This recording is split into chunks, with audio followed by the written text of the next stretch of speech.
Hi అండి. అందరికీ నమస్తే. ఈ సృష్టిలో మనుషులకి, జంతువులకి తేడా ఏంటి? మనుషుల నాగరికత ఏ విధంగా అభివృద్ధి చెందింది? మనుషుల యొక్క జీవన విధానం ఏ విధంగా మార్పులొచ్చినాయి? ఏ విధంగా జీవించేవాడు, ఏ విధంగా జీవన విధానం మార్పులు వచ్చినాయి? అసలు మనిషి దేని గురించి ఈ సృష్టిలో ఉన్నాడు? ఏమి చేద్దామని సృష్టిలోకి ఈ మనుషులని వచ్చాడు? మనుషుడంటే ఇక్కడ నేను స్త్రీ పురుషులిద్దరిని కలిపి మనుషుల కింద అనే మాట వాడతానండి. పగలు మనుషులు పని చేసుకోవడానికి, రాత్రి జంతువులు తమ జీవన విధానం కొనసాగించడానికి.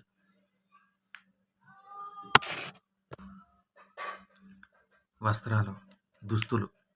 మనుషుడు స్త్రీ పురుషులుగా జీవించినప్పుడు వాళ్ళకి వాళ్ళ మానాలను కాపాడుకోవడానికి, వాళ్ళ యొక్క మర్మాంగములను కాపాడుకోవడానికి వస్త్రములుగా ఆకులను కట్టుకునేవారు.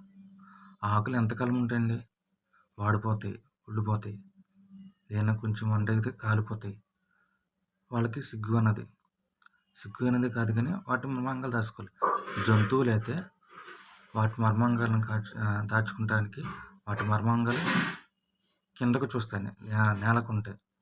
అంటే కింద భాగం కనపడిన ఒక రహస్యమైన ప్లేసుల్లో ఉంటాయి. వాటికి తోకలు ఉంటాయి. వాటి చర్మంలో కలిసిపోతాయి. వాటి యొక్క వెంట్రుకల చర్మం ఉంటుంది కదా, ఆ చర్మంలో కలిసిపోతాయి. మన చర్మం అలా ఉండదు. మన చర్మంకి బయటికి కనపడే విధంగా మన యొక్క మర్మాంగములు ఉంటాయి.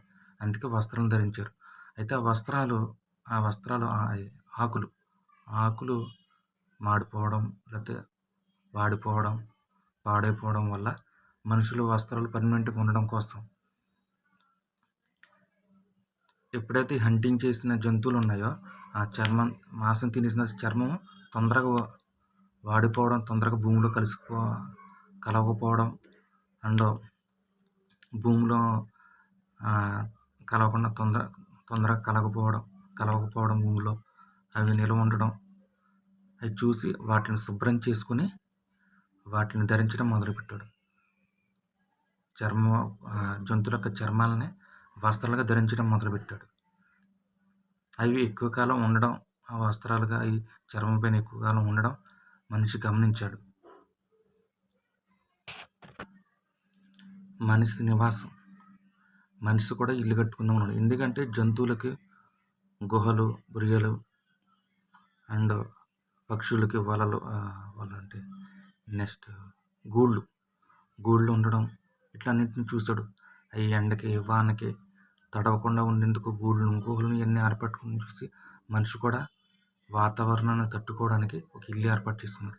జంతువులు, పక్షులు, పురుగులు, క్రూర జంతువుల నుంచి తను రక్షించుకోవడానికి, తను కాపాడుకోవడానికి ఇల్లు కట్టుకున్న ఒక ఆలోచన వచ్చింది. ఆ ఇల్లు ఎలా కట్టేవాడు అంటే చెట్ల కొమ్మలను ఇల్లుగా మర్చుకోవడం, లేకపోతే మట్టితో ఇల్లుని చేసుకోవడం, ఎత్తైన ప్రదేశాల్లో, చాటైన ప్రదేశాల్లో చేసుకోవడం, రాళ్లను ఇల్లుగా చేసుకోవడం. దాంట్లో ఈ మనుషులు అన్నవాళ్ళు జీవించేవారు. ఎందుకంటే జంతువులు వచ్చినప్పుడు కానీ, లేకపోతే పురుగులు, పాములు ఇట్ల నుంచి రక్షించుకోవడానికి వాళ్ళ నైట్ సంచారం. ఎందుకంటే నైటు జంతువులు వెళ్తున్నాయి, నైటు మనిషి చేసుకోవడానికి కనపడదు. మనిషి చీకట్లో బయట ఏం జరుగుతుందో కనపడదు, ఏమి మన మీద అటాక్ చేస్తున్నాయో తెలియదు. ఒక భయాందోళనతో ఒక గృహం, ఇల్లు, నివాసం క్రియేట్ చేసుకున్నాడు. ఎవరు థింకింగ్ మనిషి థింకర్, మనిషి ఆలోచించేవాడు. కాబట్టి తనకు ఒక ఇల్లు కట్టుకున్న ఒక ఆలోచన వచ్చింది. వాతావరణంలో వచ్చిన మార్పుని బట్టి కూడా ఇల్లు కట్టుకోవడానికి నిర్ణయించుకున్నాడు. వర్షం వస్తుంది, ఎండ వస్తుంది, బాగా చలి పుట్టేది. ప్రకృతి మనిషిని ఇబ్బంది పెడుతుందని ఒక ఇల్లు కట్టుకోవడం. ఇబ్బంది పెడతామంటే విపరీతం చలి, ఆ చలిలో ఎక్కువ చలిలో ఉంటే మనిషి చచ్చిపోతాడు, వర్షంలో అలాగే ఉంటే చచ్చిపోతాడు. అయినా ఒక నివాసం కట్టుకుని వాతావరణాన్ని తట్టుకోవడానికి కూడా మనిషి జీవించడానికి ఒక ఇల్లు నిర్మించుకున్నాడు. ఎంటర్టైన్మెంట్, వినోదం. మనిషి యొక్క వినోదం, ఆట విడుపు ఏంటంటే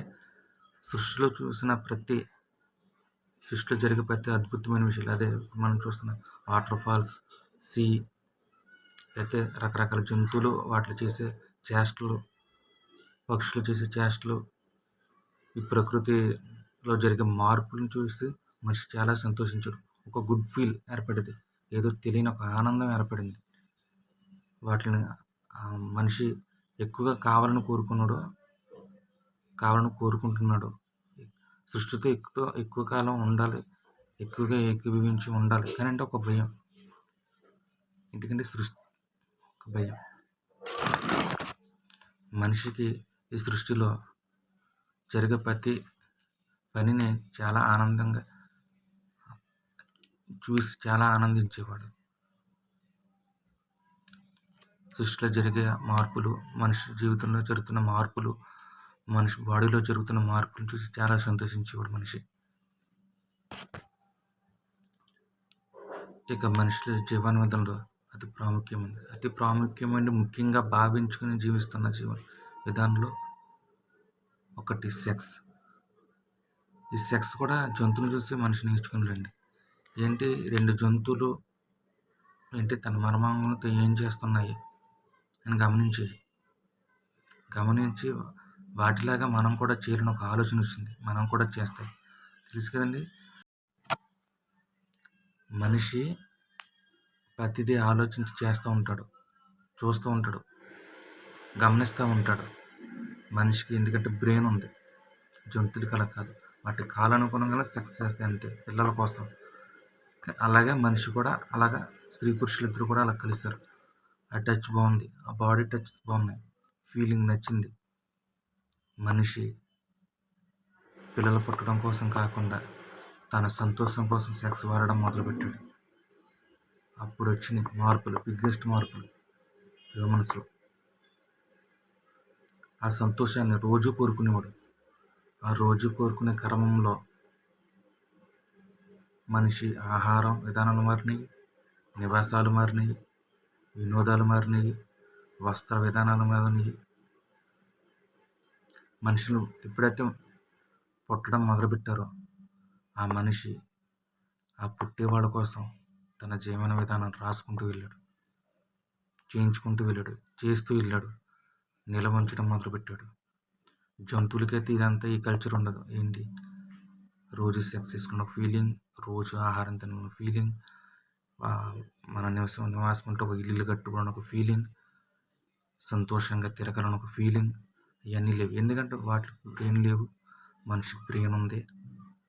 ఆ బ్రెయిన్ ద్వారా ప్రతిదీ ఒక్కసారి చేసింది మళ్ళీ రెండోసారి ఉండడానికి ఇది కొత్తగా ఎలా చేయాలని ఒక ఆలోచన విధానం మనిషిలో వచ్చింది.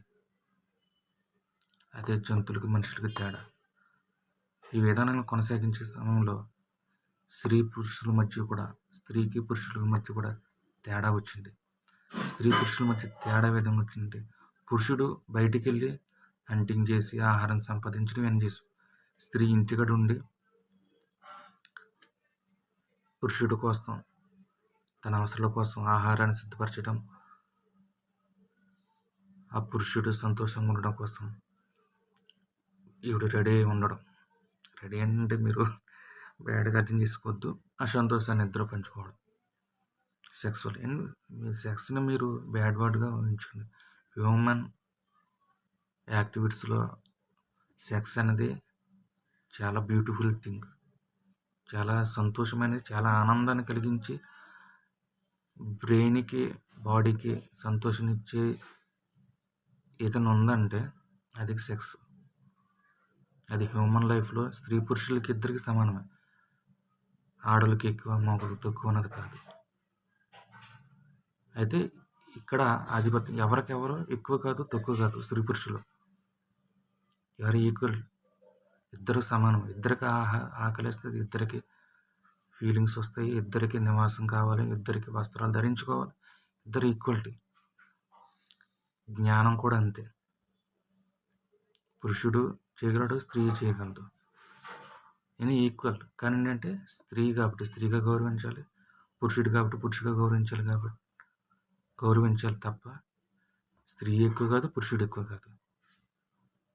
కానీ ఆ తారతమ్యాలు ముందు ఏ విధంగా దారితీసినాయి, స్త్రీ పురుషుల మధ్య తారతమ్యాలు వైరాగ్యాలు ఏ విధంగా వచ్చినాయనేది చెప్పుకుందాం. స్త్రీ జంతువులతో ఫైట్ చేసినప్పుడు, బలమైన పని చేసినప్పుడు తొందరగా కలిసిపోయేది. కానీ పురుషుడు అలా కాదు. వాటితో ఫైట్ చేసి తన శారీరక శ్రమను ఎక్కువ చేస్తూ ఉంటాడు. స్త్రీ కొంచెం తక్కువ జంతువులతో ఫైట్ చేయడం కానీ, ఇవి చేయడం కానీ అవి బై నేచర్ వాళ్ళకి తక్కువ. స్త్రీకి తక్కువ, పురుషుడికి ఎక్కువ. అంతే తప్పించి ఇంటికడ ఈవిడ కూడా చేయగలదు. సాధన చేస్తే సింహాలనైనా కొట్టగలరు, పులులైనా కొట్టగలరు. అంటే వాళ్ళ తొందరగా బలహీనులు, శారీరక శ్రమని ఎక్కువ చేయలేని వాళ్ళుగా వాళ్ళు ఉన్నారు. అలా వాళ్ళు ఉండడానికి కారణం వాళ్ళ బాడీ తత్వం, వాళ్ళ మైండ్ కాదు నేను అంటుంది. వాళ్ళ స్కిల్, మైండ్ సెట్ కాదు నేను అంటుంది. వాళ్ళ బాడీ తత్వం. మనిషికి బ్రెయిన్ ఉంది కదండి, ఆలోచించే శక్తి ఉంది కదండి, చేతులు ఉన్నాయి. అయితే మనిషి సృష్టిలో జంతువులతో పాటు సమానంగా జీవించడానికి ఇష్టపడలేదండి. ఆ ఇష్టపడినప్పుడు వచ్చిన ఒక ఆలోచన, మన మనుషులంతా ఒక సమూహంగా ఉందాం, దానికి ఊరు, గ్రామం అని ఒక పేరు పెట్టుకుందాం. తర్వాత వాటిని నగరాలుగా, దేశాలుగా, రాజ్యాలుగా విభజించుకున్న ఒక ఆలోచన వచ్చిందండి. జంతువులతో మేము సమానం కాదు, జంతువులు మేము కంట్రోల్ చేస్తాం, పక్షులు మేము కంట్రోల్ చేయగలం, యువర్ కంట్రోల్స్, మేము మొక్కలను పెంచగలం, ప్రతిదీ సృష్టిని కంటిన్యూ మేము చేయగలం. అయితే జంతువులను మనుషులు ఒకటి కాదని ఒక ఆలోచన వచ్చింది మనుషులకు. ఆ వచ్చినప్పుడే మనుషులంతా ఉండడానికి ఒక ప్రాంతాన్ని ఏర్పటిస్తున్న దాన్నే ఊరు, గ్రామంగా, పట్టణాలుగా, నగరాలుగా మనిషి నిర్మాణం చేయడం మొదలుపెట్టాడు. మనిషి ఆలోచిస్తున్నాడు, మనిషి చేతులతో పనులు చేయగలుగుతున్నాడు, చేయించగలుగుతున్నాడు, చెప్పుతున్నాడు. ఇలా చేయాలని చెప్తున్న సాటి మనిషి చెప్తున్నాడు, చేయిస్తున్నాడు. ఇలా చేయాలి, ఇలా ఉండాలి, ఇలాగని చెప్తున్నాడు. జంతువులను ఎలా కంట్రోల్ చేయాలి, ఎలా వ్యవసాయం చేయాలి అనే విధానాలన్నీ మనిషికి వచ్చినాయి. బ్రెయిన్ డెవలప్ అయింది.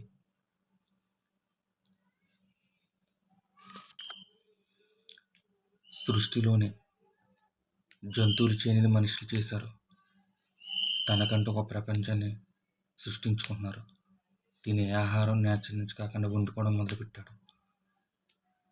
వేసుకునే వస్త్రాలు ఆకుల నుంచి, చర్మాల నుంచి, క్లాత్ అంటే ఒక గుడ్డ పీకులు వచ్చే విధంగా మనిషి నాగరికత అభివృద్ధి చెందింది. ఇల్లులు కట్టుకోవడం మొదలుపెట్టాడు, పనులు చేయడం మొదలుపెట్టాడు. భాష వచ్చింది, ఒకరికొకరు మాట్లాడుకుంటున్నారు, చెప్పుకుంటున్నారు, చేస్తున్నారు, చేయించుకుంటున్నారు. మనిషి ఇవన్నీ చేస్తున్న క్రమంలో మనిషికి ఇంకొక ఆలోచన వచ్చింది.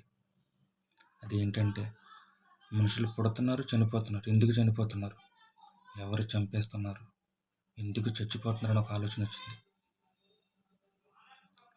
దేనికి చనిపోతున్నారు, చనిపోయిన వాళ్ళు మళ్ళీ ఎందుకు పుడతలేదు, ఎందుకు భూమిలో కలిసిపోతున్నారు అని ఒక ఆలోచన పుట్టింది.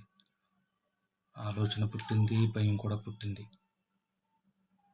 ఆలోచించాడు, మనిషి ఏ విధంగా చనిపోతున్నాడు, సృష్టి చనిపోతున్నాడు. సృష్టి జరిగే విపత్తులు, అధిక వర్షాలు, ఎండలు కొట్టడం, లేకపోతే తుఫానులు రావడం, వరదలు రావడం, సునామీలు రావడం ఇవన్నీ చూస్తుంటాడు. వాటికి భయపడ్డాడు. వాటి నుంచి మనకి ఏవైతే రక్షిస్తున్నాయో వాటిని దేవుళ్ళుగా భావించడం మొదలుపెట్టాడు.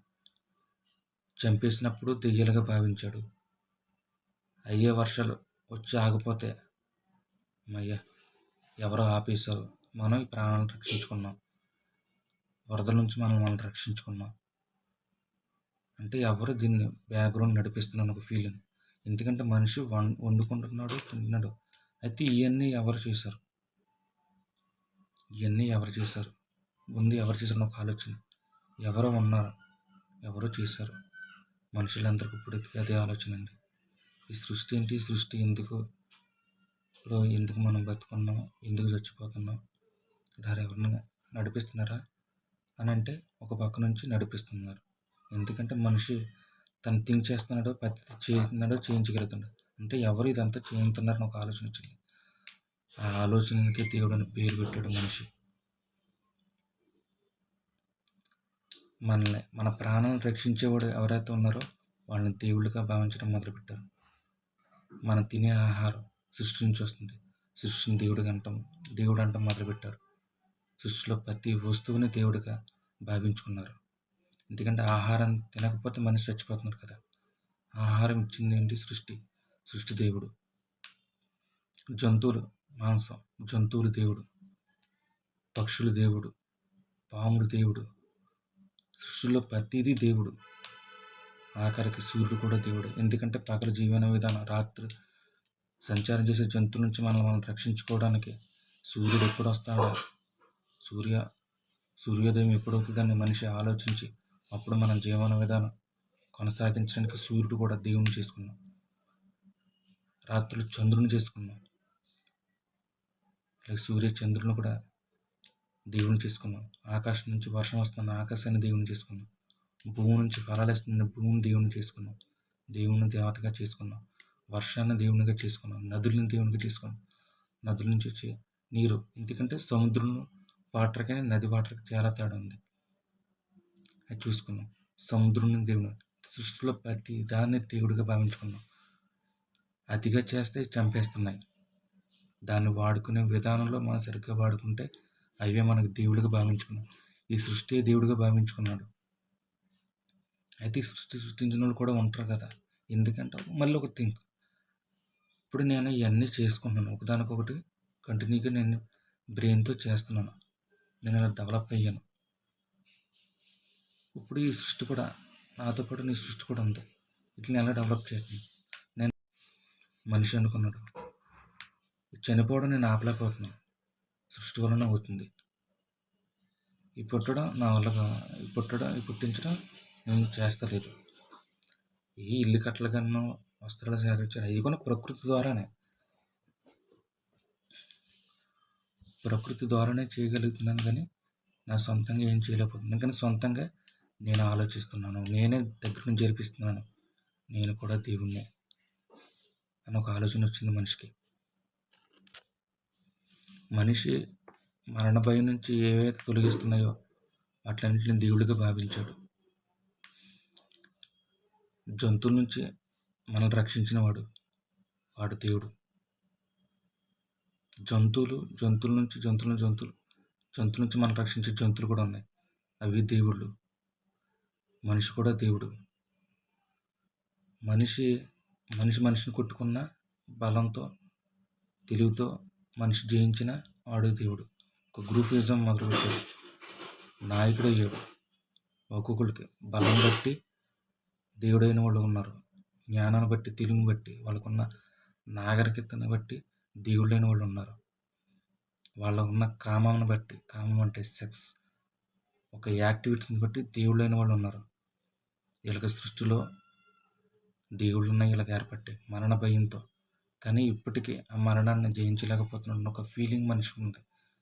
ప్రతిదీ మనిషికి కావాల్సిన ప్రతి అవసరం తీర్చుకోగలుగుతుంది, కానీ ఆ అవసరాలు తీర్చుకుని వెళ్ళిపోతుంది. కానీ మనిషికి ఎండ్ ఆఫ్ ది ఖచ్చితంగా మరణం ఉంటుంది అన్న ఒక ఫీలింగ్లో ఉండిపోయాడు మనిషి. రాజ్యాలు నిర్మించుకుంటున్నాడు,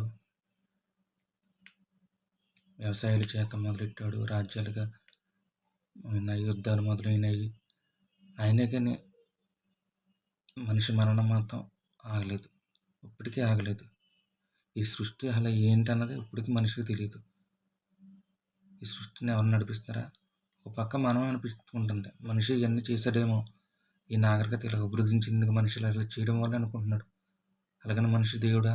కాదు. కానీ దేవుడే. ఎందుకంటే మనిషి అన్ని థింకింగ్ చేసి ముందుకు నడిపిస్తున్నాడు కదా, జనాలు నడిపిస్తున్నాడు. ఒక నలుగురు సహాయం చేసినా దేవుడవుతున్నాడు. ఈ ఈ నాగరికత మనిషి యొక్క జీవన విధానం కొనసాగింపులో దేవుళ్ళు అన్నవాళ్ళు చాలామంది ఏర్పడ్డారు. దేవతలు అన్నవాళ్ళు చాలామంది ఏర్పడ్డారు. రాజులు, ప్రభువులు అన్నవాళ్ళు చాలామందిగా ఏర్పడ్డారు. అది సృష్టి అవ్వచ్చు, సృష్టిలో జీవించిన మనుషులు అవ్వచ్చు, జంతువులు అవ్వచ్చు, స్త్రీ అవ్వచ్చు, పురుషుడు అవ్వచ్చు, ముసలివాడు అవ్వచ్చు, చిన్నవాడు అవ్వచ్చు, పెద్దవాడు అవ్వచ్చు. ప్రతి ఒక్కడు దేవుడిగా భావించుకున్నాడు. కానీ మనం మాత్రం అతని నుంచి వీడిపోవడం లేదు.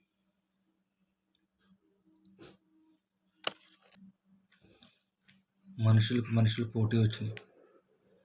తెలివితేటల ద్వారాను, యుద్ధం చేయడం ద్వారాను వాళ్ళు గెలిస్తే వాళ్ళ రాజ్య ప్రజలు వాళ్ళని దేవుడిగా భావించేవారు.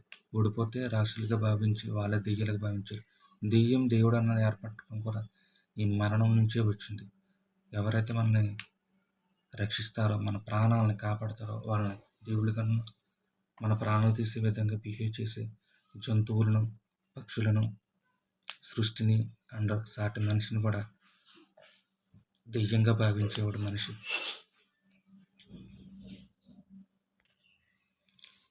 ఈ విధంగా పురుషులు కాకుండా స్త్రీలు కూడా చేసిన స్త్రీలు దేవతలుగా పిలువబడ్డారు. స్త్రీలు కూడా తన బలం బట్టి, జ్ఞానం బట్టి, తన కామమును బట్టి కూడా దేవతలుగా పిలువబడిన దేవతలు ప్రతి దేవతకు, భూమిలో ఉన్న ప్రతి దేవతకు ఒక చరిత్ర ఉంది. వాళ్ళ యొక్క చేసిన విధానాలను బట్టి వాళ్ళని దేవతలుగా ఎంచడం. ఈ జీవన విధానాలనే, మనిషి యొక్క నాగరికతనే ఇప్పుడు మనం మతాలుగా, కులాలుగా డివైడ్ చేసుకున్నాం. మనిషి యొక్క జీవన విధానమే, మనుషులు జీవించిన విధానమే ఆ యొక్క పుస్తకాల రూపంలో, చర్మ కాగితాల్లో. ఎందుకంటే ఒక మనిషి నుంచి ఇంకో మనిషికి జ్ఞానాన్ని ఎక్స్పోర్ట్ చేస్తున్నారు. ఇప్పుడు మనం హంటింగ్ చేయడంలే, తొలి మానవుడు చేస్తున్నట్టు హంటింగ్, వేటాడి మనం ఏం చేయడం లేదు. వ్యవసాయం కూడా చేయడం లేదు కదా, అందరూ వ్యవసాయం చేయడం లేదు కదా. ఇవన్నీ అంటే మనుషులకి జ్ఞానం అవి ఎలా ఎక్స్పోర్ట్ చేశారంటే, ఒక మనిషి నుంచి ఒక మనిషికి రాతపూర్వకంగా ఒక భాష ద్వారా చెప్పడం, లేదా ఒక మాటలు రాయడం, చెక్కడం, బొమ్మల ద్వారా, లిపి ద్వారా, శిల్పాల ద్వారా. ఇవన్నీ కళలు. ఇప్పుడు మనకి గుళ్ళలో జరిగే ఇవన్నీ అవి మన సంస్కృతి. వాళ్ళు దేవుళ్ళు కాదు, దేవతలు కాదు. వాళ్ళు ఒక రాజులు, మనుషుల యొక్క సంస్కృతులు తప్పించి వాళ్ళు దేవుళ్ళు కాదు, దెయ్యాలు కాదు. వాళ్ళ యొక్క సృష్టిలో చేసిన కార్యాలు, వాళ్ళ జీవన విధానం రిఫ్రెష్ అవ్వడానికి జాతులు, భాషలు, మనుషులకు మతాలు, దేవుళ్ళు, దెయ్యాలు ఏర్పడ్డాయి. అయినా కానీ ఇవన్నీ ఏర్పడిన స్త్రీలు కూడా పురుషులాగా ఇలా చేయడం ద్వారా దేవతలుగాను, రాణిలుగాను, గ్రామ దేవతలుగాను, ఇలవెల్పులుగాను వాళ్ళు అవడం జరిగింది మనుషుల దృష్టిలో.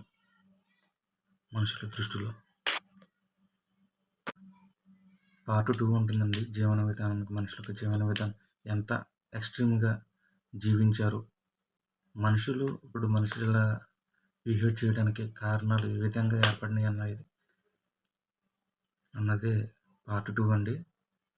అది చాలా ఎక్స్ట్రీమ్గా ఉంటుంది. మనుషులకు జీవన విధానం ఎంత తీవ్రంగా ఆలోచించేవాడు, ఎంత తీవ్రంగా ఆలోచించి ఏమేమి పనులు చేస్తున్నాడు అన్నది ఇప్పుడు చాలా క్వశ్చన్స్ సృష్టి గురించి, మనుషుల యొక్క తారతమ్యాల గురించి, స్త్రీ పురుషుల యొక్క తారతమ్యాల గురించి ఈ 2వ వీడియోలో చాలా క్లియర్గా చెప్పడానికి ట్రై చేస్తానండి.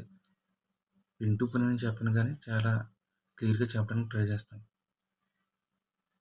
ఎంత ఎక్స్ట్రీమ్గా ఇప్పుడు ఇలాగా మనుషుల యొక్క సృష్టి చంపేస్తున్న కాడి నుంచి మనుషుని ఎలా చంపేసుకుంటున్నారు అన్న స్టేజీకి జీవన విధానం, తినే ఆహారం ఎలా మారిపోయింది ఎక్స్ట్రీమ్ లెవెల్లో, అంటే తీవ్రమైన స్థితులకి